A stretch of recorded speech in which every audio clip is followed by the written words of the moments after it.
میرا سوال یہ کی ہے آواز کہ کیا جناتوں کے اثرات کی وجہ سے بیماریاں ہو سکتی ہے؟ ہاں ہاں ٹھیک ہے شیخ سسٹر کا اور کیا سوال یہ کسی ہے گھر میں جنات رہنے وغیرہ کے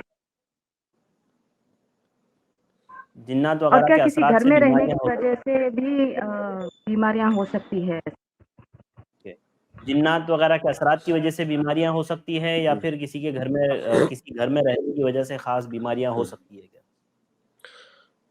جی دیکھیے بہن، آپ کے سوال پہ ڈائریکٹ آنے سے پہلے آپ ایک بنیادی بات سمجھ لیں اس بارے میں، وہ یہ کہ ہمیں اس دنیا میں جو بھی بیماریاں ہوتی ہیں یا جو بھی پریشانیاں ہوتی ہیں، جو مصیبتیں آتی ہیں، ان مصیبتوں، ان پریشانیوں اور ان بیماریوں کے کچھ اسباب ہوتے ہیں، کچھ ظاہری اسباب۔ جیسے مثال کے طور پر چھوٹی مثال میں ایک دوں کہ جیسے کسی نے آئس کریم کھا لیا، ٹھنڈی کے موسم میں اس کو زکام ہو گیا ہے نا، کوئی ٹھنڈی کے موسم میں باہر نکل گیا، اس کی طبیعت خراب ہو گئی۔ یہ ظاہری اسباب ہیں کہ میں نے ایسا کیا تو میری طبیعت خراب ہو گئی، میں نے فلاں کام کیا اس کی وجہ سے میں بیمار ہو گیا، یہ ظاہری اسباب ہیں۔ تو یہ جو دنیا کے اندر چیزیں ہوتی ہیں، اللہ رب العالمین نے ان چیزوں کو اسباب کے ساتھ جوڑ دیا ہے، یہ اللہ تعالیٰ کی سنت ہے، ٹھیک ہے۔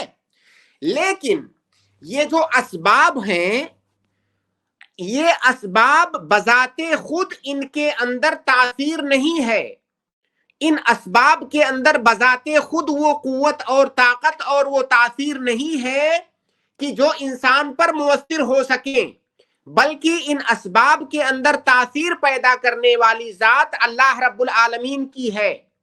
یہ عقیدے کا مسئلہ ہے اور اس کو سمجھنا بہت ضروری ہے۔ یہ جن اسباب کی وجہ سے ہمارے اوپر کوئی پریشانی یا کوئی مصیبت یا کوئی بیماری آ رہی ہے، یہ اسباب کے بارے میں ہمارا یہ عقیدہ رکھنا ضروری ہے کہ ان اسباب کے اندر تاثیر اللہ رب العالمین پیدا کرتا ہے، یہ اسباب بذات خود مؤثر نہیں ہیں۔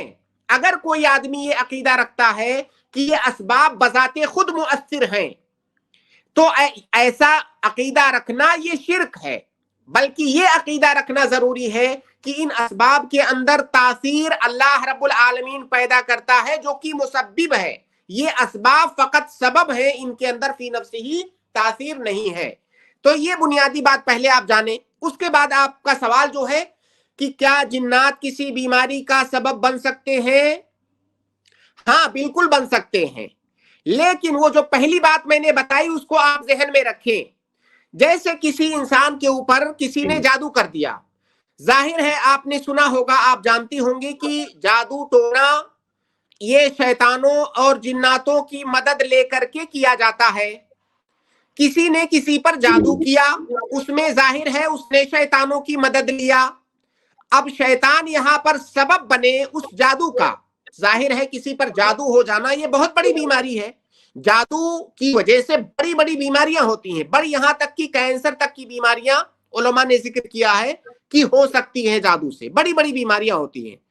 تو یہ جو جادو کسی انسان نے کیا کسی جن کی مدد سے، کسی شیطان کی مدد سے، تو گویا کہ جن اور شیطان سبب بنا۔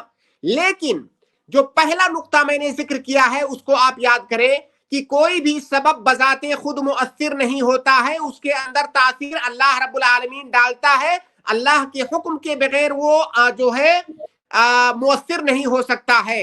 قرآن کریم کی وہ آیت آپ یاد کریں، جادو کے سلسلے میں جو آیت ہے وَمَا هُمْ بِضَارِّينَ بِهِ مِنْ أَحَدٍ إِلَّا بِإِذْنِ اللَّهِ۔ جادو کے بارے میں اللہ تعالیٰ نے فرمایا کہ جو جادو سکھا رہے ہیں، جو جادو کرتے ہیں، اس جادو کے ذریعہ سے کسی کو اس وقت تک نہیں نقصان پہنچا سکتے جب تک اللہ کا حکم نہ ہو۔ یعنی گویا کہ جادو بھی اللہ تعالیٰ کے حکم کے بغیر نقصان نہیں پہنچا سکتی، اس کے اندر بھی فی نفسہ ہی تاثیر نہیں ہے، بلکہ تاثیر ڈالنے والی ذات اللہ تعالیٰ کی ہے۔ تو خلاصہ یہ کہ کوئی جن یہ نقصان کا سبب بن سکتا ہے، بیماری کا سبب بن سکتا ہے، لیکن یہ سبب فی نفسہ ہی مؤثر نہیں ہے، اللہ کے حکم کے بغیر اور اللہ کی تاثیر ڈالے بغیر وہ کسی کو نقصان نہیں پہنچا سکتا۔ دوسرا سوال بہن کا ہے کہ کیا کسی گھر کے اندر، کسی خاص گھر کے اندر رہنا بھی بیماری کا سبب بن سکتا ہے یا نہیں؟ دیکھیے ایک اللہ کے نبی صلی اللہ علیہ وسلم کی ایک حدیث ہے. شیخ ارشد میری آواز آ رہی؟ جی شیخ آ رہی ہے، صاف ہے. اللہ کے نبی صلی اللہ علیہ وسلم کی ایک حدیث ہے کہ اگر کسی چیز کے اندر نحوست ہوتی تو 3 چیزوں کے اندر ہوتی: المرأۃ والدار والفرس. اگر دنیا میں کسی چیز میں نحوست ہوتی تو 3 چیزوں میں ہوتی: ایک تو عورت، ایک گھر اور ایک گھوڑا سواری. اس حدیث کا کئی طرح سے معنی بیان کیا ہے علماء نے. ان سب کا خلاصہ یہ ہے کہ نحوست دراصل کسی چیز کے اندر نہیں ہوتی ہے، لیکن اللہ کے نبی صلی اللہ علیہ وسلم کے زمانے میں، زمانے جاہلیت میں، بہت سارے لوگوں کا یہ عقیدہ ہوتا تھا کہ فلاں عورت کے اندر نحوست ہے، بیوی کے اندر نحوست ہے، فلاں گھر کے اندر نحوست ہے، فلاں میری جو سواری ہے، جو میرا گھوڑا ہے، اس کے اندر نحوست ہے. اس طرح کا عقیدہ تھا. اللہ کے نبی صلی اللہ علیہ وسلم نے کہا کہ اگر نحوست ہوتی تو ان 3 چیزوں میں ہوتی. اس حدیث سے صاف پتہ چلتا ہے کہ کسی چیز کے اندر نحوست ہے نہیں، کیونکہ بعض حدیثوں کے الفاظ ہیں کہ 3 چیزوں میں نحوست ہوتی ہے اور انہی 3 چیزوں کا ذکر ہے. لیکن وہی حدیث دوسرے الفاظ میں آئی ہے کہ اگر نحوست ہوتی تو ان 3 چیزوں میں ہوتی. اس کا مطلب نحوست ہے نہیں، کیونکہ اللہ کے نبی صلی اللہ علیہ وسلم کی ایک دوسری حدیث ہے کہ لا عدوى ولا طیرہ. میں جی اس زمانے کے لوگ چڑیوں کے ذریعہ سے چڑیوں کو اڑا کر کے نیک فال اور بدشگونی لیا کرتے تھے. چڑیا دائیں طرف اڑ گئی تو اچھا فال، بائیں طرف اڑ گئی تو برا فال. اللہ کے نبی صلی اللہ علیہ وسلم نے اس کی جو ہے نفی فرمائی اور کہا کسی چیز کے اندر بدشگونی نہیں ہے. تو یہ اسلام کا 2 ٹوک فیصلہ ہے کہ کسی چیز کے اندر بدشگونی نہیں ہوتی ہے. اب بہن کا سوال ہو سکتا ہے اسی قضیے سے جڑا ہوا ہو کہ کیا کسی خاص گھر میں رہنے سے آدمی بیمار پڑتا ہے؟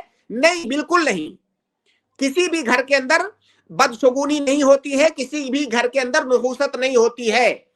لیکن اگر ایسا وسوسہ کسی کے دماغ میں آ رہا ہے تو اسے اپنا عقیدہ بچانے کے لیے وہ گھر چھوڑ دینا چاہیے. اگر شیطان بار بار یہ وسوسہ ڈال رہا ہے کہ شاید اس گھر میں آنے کی وجہ سے میرے اوپر بیماری اب پریشانی ہے، تو اس گھر کو چھوڑ دے.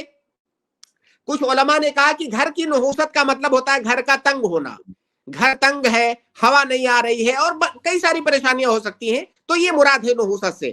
تو اگر کسی کے دماغ میں کسی گھر سے متعلق یہ اشکال آتا ہے کہ اس کے اندر نحوست ہے یا مجھے بیماری ہو رہی ہے، تو اپنا عقیدہ بچائے، وہ گھر چھوڑ دے اور یہ عقیدہ پختہ کر لے کہ کسی بھی چیز کے اندر نحوست نہیں ہوتی ہے.